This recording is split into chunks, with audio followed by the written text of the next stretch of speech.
আমরা এখন পাই অ্যানিমেশনটা করব, অর্থাৎ এই যে এটা পাই চার্ট। তো আমরা আমাদের মেইন কম্পে চলে গেলাম। এটা হচ্ছে আমাদের ম্যাপ, এটা হচ্ছে ইউটিউব, এটা হচ্ছে এক্সেল তৈরি হয়ে গেছে। তো আমরা এখন নতুন কম্পোজিশন তৈরি করবো, নিউ কম্পোজিশন। এটাকে নাম দিব পাই, PAI, pie chart, CHART, pie chart. হ্যাঁ, পাই চার্ট নামে নিউ একটা কম্পোজিশন খুললাম। অ্যাজ ইউজুয়াল আমি আমার ব্যাকগ্রাউন্ডটা নিব, কারণ সবগুলোর ব্যাকগ্রাউন্ড এক। Ctrl+C, পাই চার্টটা এখানে নিয়ে যে Ctrl+V দিয়ে দিলাম। রেফারেন্সে চলে যাই, কীরকম আছে এটা। এটা এইরকম। আমি আমাদের মতো ইচ্ছে মতো বানিয়ে নিতে পারি। সো আমরা পাই চার্টে যাব, লেয়ার, নিউ, সলিড যাব। আমরা এখানে একটু ডার্ক কালার নিই, ওকে দেই, সলিড নিলাম। এখন এইটাকে প্রেস করব, এলিপস টুলে যাব, শিফট চেপে ধরবো, দিয়ে এটা একটা বড় করে নিলাম, মার্কস করলাম। তো আমরা এই মার্কসটাকে ধরে Ctrl+D দিব, ডুপ্লিকেট করব। ডুপ্লিকেট করে আমি মার্কস এক্সপেনশনটাকে যদি যাই, বড় করলে বড় হবে, ছোট করলে ছোট হবে না আগেই। তো আমরা আপাতত এটা মার্কস এক্সপেনশন 0 রাখি। এই সেকেন্ডটাকে আমি সাবট্রাক্ট দিব, সাবট্রাক্ট দিয়ে মার্কস 2টা একটু এক্সপেনশনটা নেগেটিভ দিকে দিব। তাহলে আমার এটা কি তৈরি হয়ে গেল, রিং তৈরি হয়ে গেল। হ্যাঁ, তো এখন এই রিং তৈরি হওয়ার পরে আমি এটাকে Ctrl+D, তিনটা কালার করলাম এবং এটাতে যে লেয়ার, সলিড সেটিংয়ে যাব। এটার কালার দিলাম আমি একটু রেডিশ। ভয় পাওয়ার কারণ নাই, নিচে এগুলো কালার আছে। এটার কালার দিলাম একটু ব্ল্যাক। লেয়ার, সলিড সেটিং, এটার কালার দিলাম আমি ব্ল্যাক। ওকে, তখন আমি এটা কিভাবে সেপারেশন করব।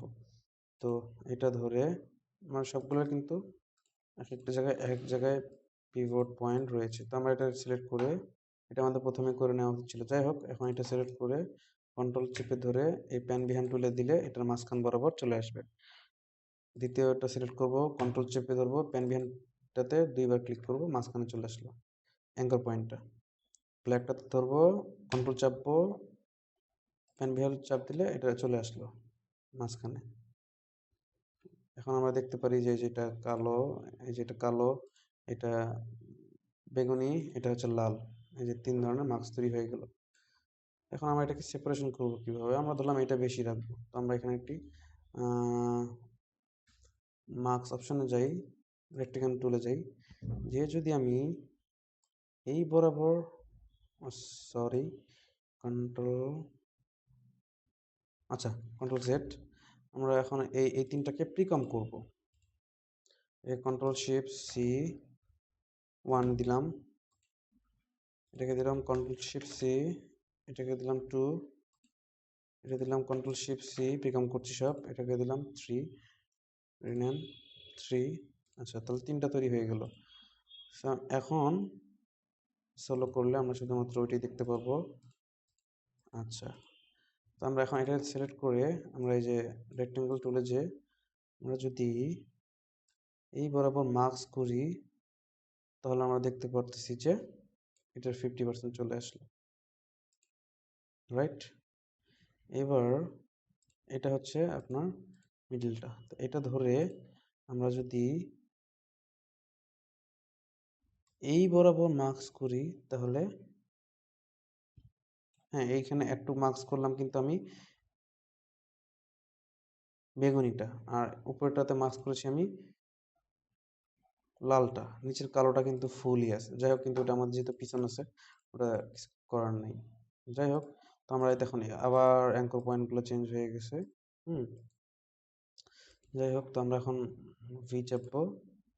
এখন অ্যাঙ্কর পয়েন্টটা আমরা যদি কন্ট্রোল দেই, কন্ট্রোল যদি অ্যাঙ্কর পয়েন্ট তুলে দেই, এই বরাবর মিডিল হয়ে গেল। সো আমাদের এটা মাঝখানে থাকলো না। তাহলে আমরা এখন কি করতে পারি, তো আমরা তিনটা সিলেক্ট করলাম, Ctrl+Shift+C, এটাতে আবার দিলাম circle, SIRCLE, circle, circle 1, save দিলাম। এখন আমাদের এটা তৈরি হয়ে গেল। এখন যদি আমি এটা সিলেক্ট করে যদি কন্ট্রোল চেপে এটা ধরি, এটা মিডল বরাবর আসছে। তো এখন আমাদের এটা আমরা অ্যালাইন করব কিভাবে। তো আমরা এটা মিডল বরাবর নিয়ে শিফট চেপে ধরে আমরা আমরা প্রথমে এটাকে ধরে সার্কেল ধরে আমরা অ্যালাইন করে নিতে পারি। অ্যালাইন মিডলটা দিব এবং কন্ট্রোল দিয়ে আমি মিডল বরাবর নিয়ে আসলাম, আবার এটাকে আমি অ্যালাইন করলাম। আচ্ছা, তো এখন আমরা এটাকে ধরে মিডল বরাবর নিয়ে আসলাম।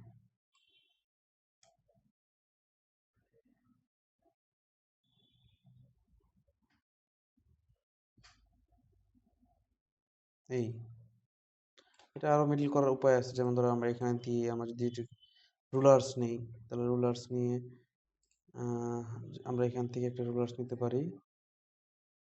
রুলার্স নিয়ে এই যে এই বরাবর মাঝখান বরাবর একটা দিতে পারি,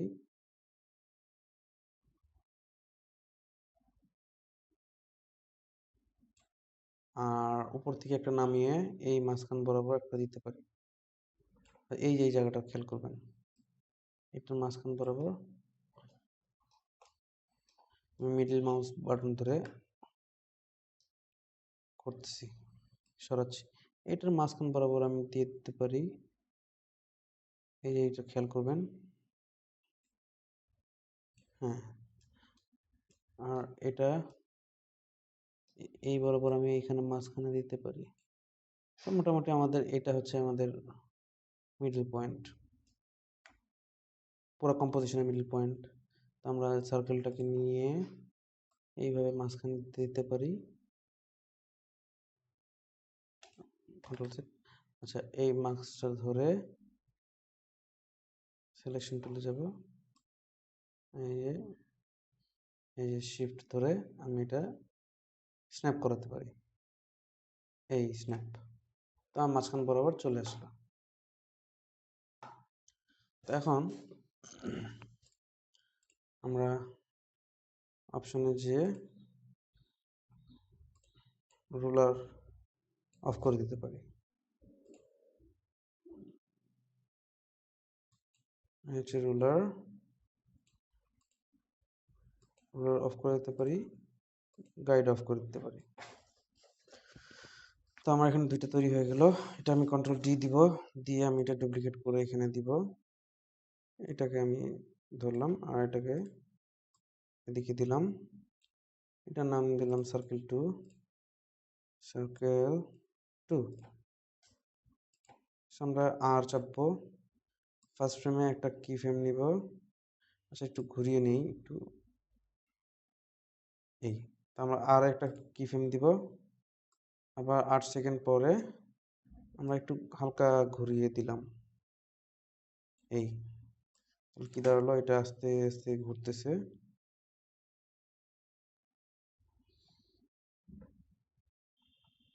এই এখন সার্কেল 2তেও যাব, আমরা ফার্স্ট ফ্রেমে যাব। আমরা ফার্স্ট ফ্রেমে যেয়ে আমরা কি ফ্রেম নিব, আর চাপবো, আর ওয়াচ কি ফ্রেম নিব প্রথমে। 8 ফ্রেম যাওয়ার পরে শিফট চেপে ধরে এই যে এইটা বরাবর চলে আসলো। এটাকে আমি উল্টা দিকে ঘোরাতে পারি। তো কি দাঁড়ালো, এরকম দুটো আমার অ্যানিমেশন তৈরি হয়ে গেল। মনে হচ্ছে যে আপনার এক্সেল, সরি, পাই চার্ট। এই একটা পাই চার্ট তৈরি হয়ে গেল, মুভিং অবজেক্ট। এরপর আমরা বাকিগুলো আস্তে আস্তে তৈরি করব।